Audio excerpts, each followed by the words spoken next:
In this video, we will learn 10 new words through short stories. It might seem like a small step, but in 100 days, you will easily learn 1,000 words, which is a big achievement. To help you learn better, please watch each video twice. At the end of the video, try to make your own sentences using the new words you've learned. Stay with us and let's explore today's new words. The itinerary that changed everything. I had spent weeks planning the perfect itinerary for my dream trip to Italy. Every detail was in place: hotels booked, train tickets secured, and even a list of restaurants where I would taste the best pasta in the world. My itinerary was my masterpiece, a flawless plan that would guide me through Rome, Florence, and Venice. But life, as always, had its own itinerary for me. On the morning of my flight, I grabbed my suitcase and double-checked my itinerary. Everything was in my phone, neatly organized. I arrived at the airport early, feeling excited. But as I reached for my passport, my heart stopped. It wasn't there. I searched my bag, my pockets, even my shoes, nothing. My passport was missing, and my itinerary was useless without it. Panic set in. I ran to the check-in counter, hoping for a miracle, but there was none. I wasn't going anywhere. I called my best friend Emma in tears. I lost my passport.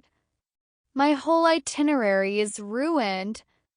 Emma, always the calm one, said, "Maybe it's a sign. Maybe you need a different itinerary." I didn't want a different itinerary. I wanted my perfect trip. But as I sat in the airport watching other travelers rush past, I realized something.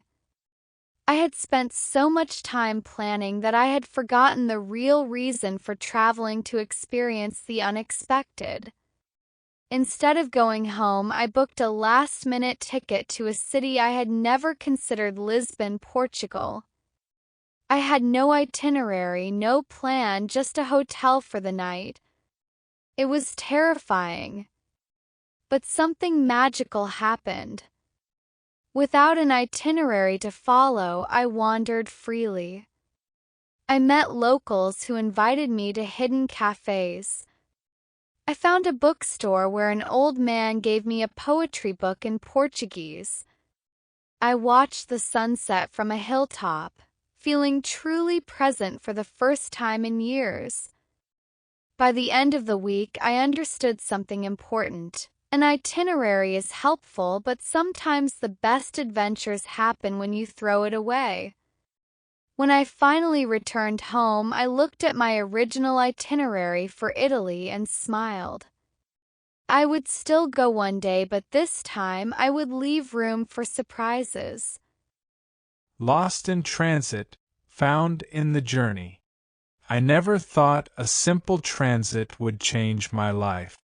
But there I was, stuck in an airport, watching people rush past me while I sat on an uncomfortable bench, staring at my boarding pass. My journey had started in New York, and I was supposed to have a short transit in Paris before continuing to Bangkok. My itinerary was perfect, but when my flight landed in Paris, I discovered a problem: my next flight was cancelled. "How long is the delay?" I asked the airline staff. "Not a delay, sir," she said, giving me a sympathetic look. "The flight is cancelled. You'll have to wait for the next available transit to Bangkok. That will be 24 hours. 24 hours in transit." I sighed and dragged my suitcase to a coffee shop. I had never thought much about transit before. It was always just a boring stop between two destinations. But now transit was my reality. I decided to explore the airport. There were people from all over the world, some rushing, some waiting like me. I started talking to a fellow traveler, a woman named Sophia, who was also stuck in transit. She was going to Thailand for a photography project. "Transit is strange, isn't it?" she said. "You're not really anywhere. Just in between." She was right. In transit, you're not at your starting point, and you're not at your destination. You exist in the middle, waiting. But that day, I decided not to just wait, I decided to experience transit. Sophia and I wandered through the airport, tasting French pastries, watching planes take off, and even taking silly photos in front of a transit sign. We laughed about how life sometimes puts us in transit, not just between flights but between moments. By the time my new flight was announced, I realized something. Transit is not just a place or a time, it's a part of the journey. And sometimes the best moments happen in transit. As I boarded my flight, I smiled at Sophia. "Maybe we'll meet again, somewhere in transit." "Maybe," she said with a wink. "Or maybe at the destination." The embarkation that almost didn't happen. I had dreamed of this moment for years, standing at the embarkation gate, ticket in hand, ready to board the ship that would take me across the ocean.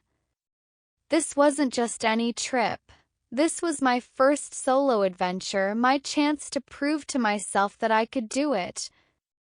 I arrived early at the port, my heart pounding with excitement. I watched as other passengers went through embarkation smoothly. Families laughed, couples held hands, and groups of friends snapped pictures. But as I stepped forward for my embarkation, the officer stopped me. "Ma'am, there's a problem with your ticket." My heart sank. "What do you mean?" "I confirmed everything last night." He checked his computer again. "It seems there was an issue with your booking. We need to verify before allowing your embarkation." I watched in horror as other passengers continued their embarkation while I stood frozen, my dreams slipping away. Minutes felt like hours. My mind raced. Was this a sign? Was I not meant to go? Then I heard a voice beside me. "You're not giving up, are you?" A woman in a blue dress smiled at me. Embarkation is always the hardest part.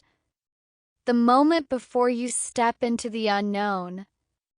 But trust me, it's worth it.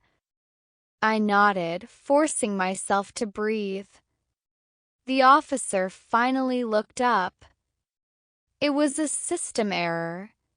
You're cleared for embarkation."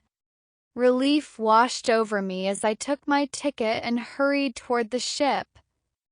I climbed the ramp, feeling the ocean breeze on my face.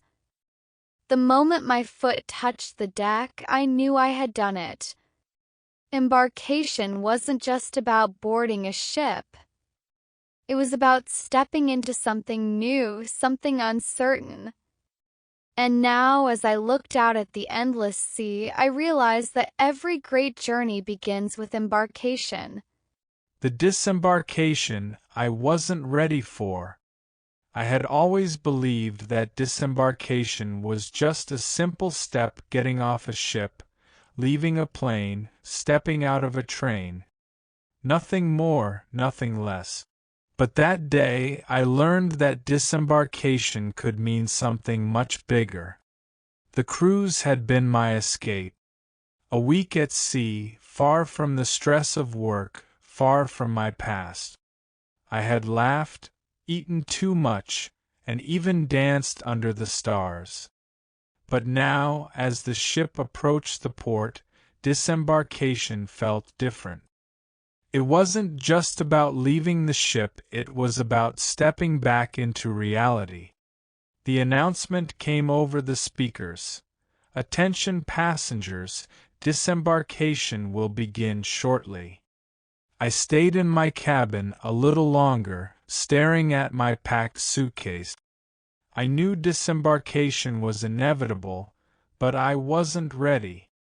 I had spent a week pretending my problems didn't exist. But as I watched the crew prepare for disembarkation, I realized something. The ship had been a dream, and now it was time to wake up. Passengers lined up, chatting excitedly about their next destinations. For them, disembarkation was just another step in their journey. But for me, it felt like the end of something I didn't want to let go of. A woman standing next to me noticed my hesitation. "First time cruising?" she asked. I nodded. "It's not the cruise I'll miss. It's the feeling of being away from everything." She smiled knowingly. Disembarkation isn't just leaving. It's moving forward. Her words stayed with me as I took my first step off the ship. The moment my foot touched the ground, I felt it, the weight of reality, but also the possibility of a fresh start. Disembarkation wasn't just about leaving a ship. It was about stepping into what comes next. The expedition that wasn't on the map. I had spent months preparing for this expedition. It was supposed to be the greatest adventure of my life, a journey into the Amazon rainforest, deep into the unknown. Our team had maps, supplies, and expert guides. Every detail of the expedition was planned. Nothing could go wrong. Or so I thought. The expedition started smoothly. We trekked through dense jungle, crossed rivers, and camped under a sky full of stars. Every morning we packed our gear and continued the expedition deeper into the wild. But on the 5th day, disaster struck. A sudden storm flooded our path, washing away our main trail. Our guide checked his GPS and shook his head. "The expedition route is gone," he said. "We need to find another way." Panic spread through the group. Without a clear path, our expedition had turned into something unpredictable. The jungle was thick, the humidity unbearable, and our food supplies were running low. That night, as we sat around a small fire, one of the team members asked, "What if we never make it back?" Our guide smiled. An expedition isn't just about reaching the destination. It's about how you face the challenges along the way. His words stayed with me. This expedition had taught me more than I expected. It wasn't just about exploring the rainforest. It was about pushing my limits, adapting to the unknown, and trusting my instincts. The next morning, we changed our course. Took 2 extra days, but we finally found our way back. When we reached the end of our expedition, I looked back at the jungle and smiled. Expeditions aren't just about where you go. They're about who you become along the way. Lost without navigation, found by the journey. I had never worried about navigation before. GPS, maps, signs, they were always there to guide me. But when I got lost in the middle of the ocean, I learned that navigation was more than just knowing where to go. It was supposed to be a simple boat trip. My friend Daniel and I rented a small sailboat, planning to explore the nearby island. We checked the weather, packed enough food, and trusted our navigation system completely. Navigation will be easy, Daniel said, pointing at the GPS. Just follow the map.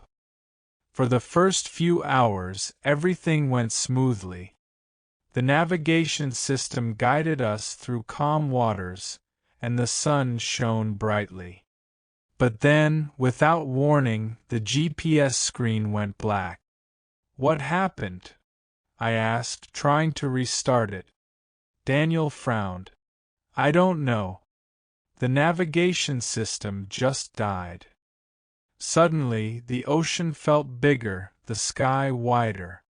We had no navigation tools, no clear direction.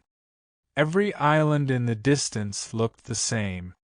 I felt a tight knot in my stomach. Without navigation, we were completely lost. 4 hours we drifted, hoping to recognize something, anything. The sun started to set and panic set in. We need navigation. We can't just guess. I shouted. Daniel took a deep breath. Navigation isn't just technology. It's about understanding where you are and where you need to go. He pointed to the sky. The sun sets in the west. If we follow that direction, we'll reach the main island. I hesitated but nodded. With no GPS, we had to rely on the oldest form of navigation, nature. Slowly, using the stars and the wind, we adjusted our direction. It wasn't perfect, but it was navigation in its purest form. After what felt like forever, we saw lights in the distance. Land. When we finally reached the shore, I looked back at the dark ocean. Navigation wasn't just about following a map. It was about thinking, adapting, and trusting yourself. A layover that changed everything. I had always hated layovers. They felt like wasted time waiting in an airport, watching the clock, counting the minutes until the next flight. But that day, during the longest layover of my life, I learned that a layover could be more than just a delay. I was flying to New York for a big job interview. Everything was planned: land, go to the hotel, get a good night's sleep, and be ready for the most important meeting of my career. But life had other plans. The check-in desk, the airline agent frowned at my ticket. Your flight has been delayed. There's a layover in Paris. For 12 hours. 12 hours. I gasped. I can't wait that long. She shrugged. I'm sorry. There's no other option. Enjoy your layover. Enjoy my layover? That was impossible. I dragged my suitcase through the airport looking for a place to sit. A 12-hour layover felt like a prison sentence. I stared at the departures board, then at a map of the airport. That's when I noticed something. I wasn't stuck, I was in Paris. And this wasn't just a layover. It was an opportunity. I took a deep breath and made a decision. I left the airport. For the first time in my life, I embraced the layover. I wandered through the streets, tasted fresh croissants, and watched the Eiffel Tower sparkle against the evening sky. The city was alive, and for a few hours I was part of it. By the time I returned to the airport, exhausted but happy, I realized something. Layovers aren't just waiting. They're unexpected moments in the middle of a journey, chances to explore, to pause, to live. When I finally landed in New York, I wasn't just another traveler rushing to my destination. I was someone who had learned to enjoy the journey, even the unexpected layovers along the way. No reservation, No dinner, no problem. I had made a reservation weeks ago. A perfect dinner in the perfect restaurant for the perfect night. Tonight was special. I was going to propose to Emma. Everything had to be flawless. The reservation was for 8 p.m. I arrived at 7:50, adjusting my tie, my heart racing. I have a reservation under James Carter, I told the hostess with confidence. She frowned. I'm sorry, sir, I don't see any reservation under that name. My stomach dropped. That's impossible. I made a reservation 2 weeks ago. She checked again. We're fully booked. Without a reservation, I'm afraid we can't seat you. I took a deep breath. No reservation, no dinner. And no dinner meant no proposal. Emma arrived, smiling. I'm so excited. I heard this place is amazing. I forced a smile. Yeah. About that. Her face fell when I told her the reservation was gone.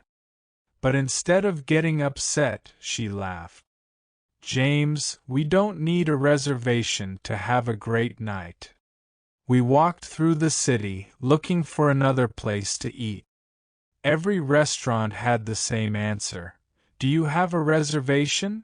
When we shook our heads, they shook theirs. Sorry, no table.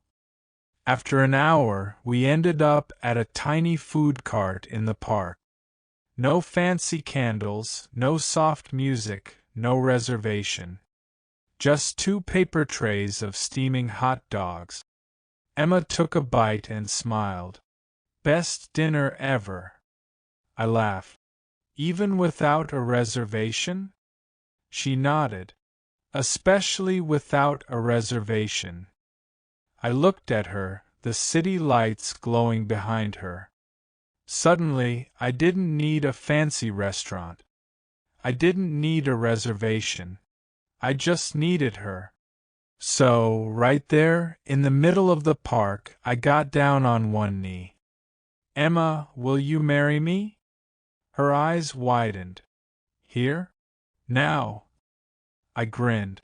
Why wait for a reservation? She laughed, then nodded. Yes. And just like that, the most important night of my life didn't go as planned. It went even better. The stopover that wasn't just a wait. I had always thought of stopovers as inconvenient. You land, wait for hours, and then continue your journey.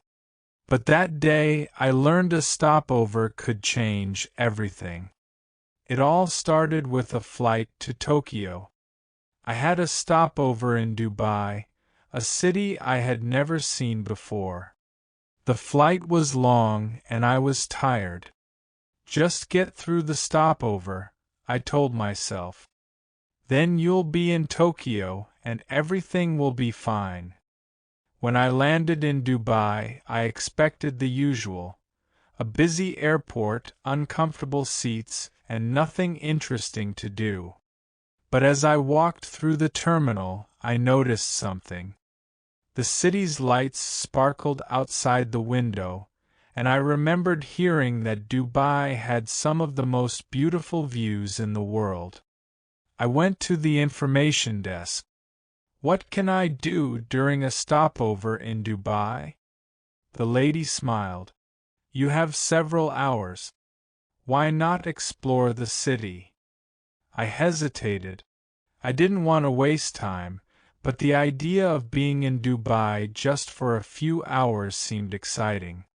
So, I decided to make the most of the stopover.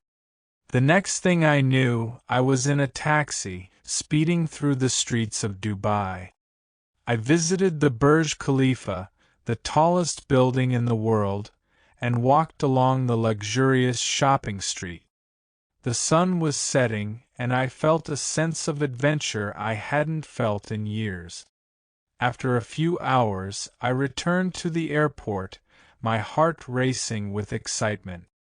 I had never imagined that a stopover could turn into such an unforgettable experience.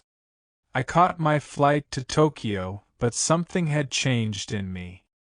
I realized that a stopover wasn't just a time to wait. It was an opportunity to explore, to break up the journey and discover something new. Now, every time I travel, I look forward to the stopovers. I see them as chances to discover new cities, meet new people, and learn more about the world. The departure I almost missed. It was the day of my long-awaited flight to Paris.